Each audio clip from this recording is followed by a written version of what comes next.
Hi friends, എല്ലാവർക്കും PSC ബേസിക്സിലേക്ക് സ്വാഗതം. English ചോദ്യ പേപ്പർ എടുത്താൽ അല്ലെങ്കിൽ PSCയുടെ ഇംഗ്ലീഷ് പേപ്പർ എടുത്താൽ കാണാവുന്ന ഒരു ക്വസ്റ്റ്യൻ ആണ് ബിറ്റ്വീൻ ആൻഡ് എമംഗ്. ഈ ക്വസ്റ്റ്യൻ വരാത്ത ചോദ്യ പേപ്പർ വളരെ ചുരുക്കമാണ്. അതുകൊണ്ട് തന്നെ ഈ ഒരു കാര്യം മനസ്സിലാക്കിയാൽ ഒരു മാർക്ക് ഉറപ്പിക്കാനായിട്ട് പറ്റും.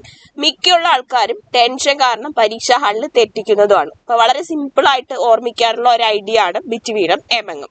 അപ്പൊ നമുക്ക് നോക്കാം. ഇങ്ങനെയുള്ള ട്രിക്സിന് വേണ്ടിയിട്ട് തീർച്ചയായിട്ടും ചാനൽ സബ്സ്ക്രൈബ് ചെയ്യുക. അത് മാത്രമല്ല, നിങ്ങൾക്ക് ഇതുപോലുള്ള വീഡിയോസിനെ പറ്റിയിട്ടുള്ള കമന്റ്സുകളും താഴെ അറിയിക്കുക. അത് തീർച്ചയായിട്ടും പുതിയ പുതിയ വീഡിയോസ് ചെയ്യുന്നതിന് വേണ്ടിയിട്ടുള്ള ഒരു പ്രചോദനം കൂടിയാണ്. ഓക്കെ, ക്ലാസ്സിലേക്ക് കടക്കാം. ഇതാണ് ഈ രണ്ട് പിക്ചേഴ്സ് കാണുമ്പോൾ നിങ്ങൾക്ക് ബിറ്റ്വീനും എമംഗും തമ്മിലുള്ള ഡിഫറൻസ് മനസ്സിലാവും. ബിറ്റ്വീൻ നമ്മൾ എപ്പോഴും യൂസ് ചെയ്യുന്നത് രണ്ട് വ്യക്തികൾക്കോ രണ്ട് സമയങ്ങൾക്കോ രണ്ട് വസ്തുക്കളോ പറയുമ്പോൾ അതിലൊരു വസ്തുവിനെ എടുത്തു പറയുവാൻ ആണ് ബിറ്റ്വീൻ യൂസ് ചെയ്യുന്നത്. ഓക്കെ, ഇനി എമംഗ് ആണെങ്കിൽ രണ്ടിലധികം ആൾക്കാരുണ്ടെങ്കിൽ ഇവിടെ ഈ ഒരു പിക്ചർ നോക്കിയാൽ 5 ആൾക്കാരുണ്ട്. 5 ആൾക്കാരിൽ ഇതാ ഈ ചുമന്ന മുടി കെട്ടിയ ആളുടെ പ്രത്യേകത പറയാണ്. അപ്പൊ ആ ഒരു പ്രത്യേകത പറയുമ്പോൾ അയാളെ കുറിക്കാൻ വേണ്ടിയിട്ട്, അതായത് രണ്ടിൽ കൂടുതൽ വസ്തുക്കൾ അല്ലെങ്കിൽ വ്യക്തികൾ എന്നിവ ഇടയിൽ വരികയാണെങ്കിൽ അതിൽ ഒരെണ്ണത്തിനെ കുറിച്ച് പറയുന്നതിന് വേണ്ടിയിട്ടാണ് നമ്മൾ എമംഗ് യൂസ് ചെയ്യുന്നത്. രണ്ടുപേര് വന്നാൽ ബിറ്റ്വീൻ, രണ്ടിലധികം ആൾക്കാർ വന്നാൽ എമംഗ്. ഓക്കെ ആണല്ലോ. ഇനി നമുക്ക് എക്സാമ്പിൾ ക്വസ്റ്റ്യൻസ് ചെയ്തു നോക്കാം. ഒന്നാമത്തെ question, there is a restaurant dash the station and the post office. അവിടെ ഒരു റെസ്റ്റോറന്റ് ഉണ്ട്, dash the station and the post office. അപ്പൊ അവിടെ രണ്ട് സ്ഥലങ്ങളാണ് വന്നിരിക്കുന്നത്, ഒന്ന് സ്റ്റേഷനും ഒന്ന് പോസ്റ്റ് ഓഫീസും. അപ്പൊ രണ്ട് കാര്യങ്ങളല്ലേ അവിടെ ഉള്ളൂ. സോ അവിടെ നമ്മൾ എമംഗ് യൂസ് ചെയ്യോ ബിറ്റ്വീൻ യൂസ് ചെയ്യോ? അപ്പൊ നമ്മൾ യൂസ് ചെയ്യുന്നത് ബിറ്റ്വീൻ ആണ്. ബിറ്റ്വീൻ. അപ്പൊ സ്റ്റേഷനും എന്തിന്, റെസ്റ്റോറന്റും ഇടയ്ക്ക് എന്തോന്നുണ്ട്, സ്റ്റേഷനും പോസ്റ്റ് ഓഫീസിനും ഇടയിൽ റെസ്റ്റോറന്റ് ഉണ്ട് എന്ന് പറയുകയാണ്. ഓക്കെ, അപ്പൊ അവിടെ നമ്മൾ യൂസ് ചെയ്തിരിക്കുന്നത് ബിറ്റ്വീൻ ആണ്. We saw a house dash the trees.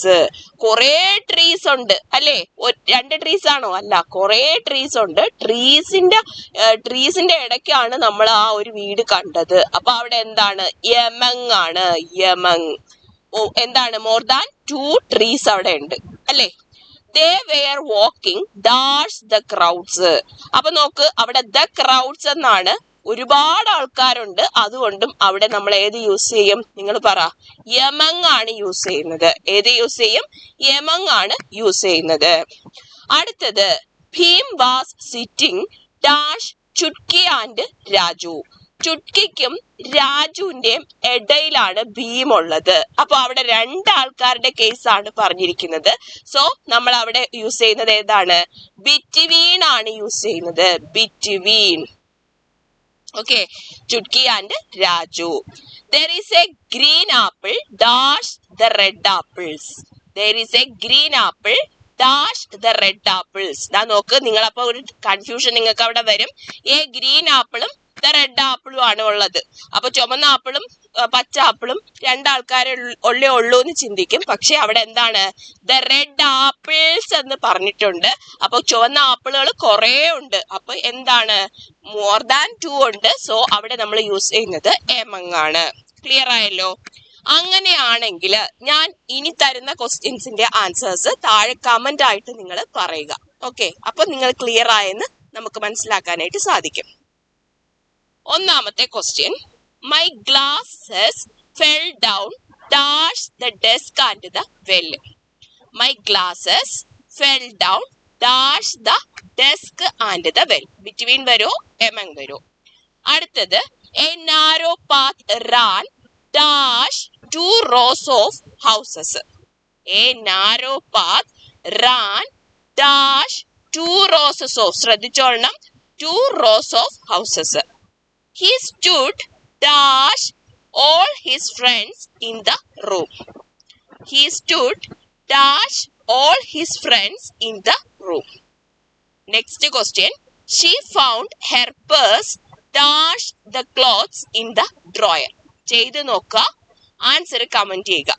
Okay, അപ്പോ she found her purse dash the clothes in the drawer.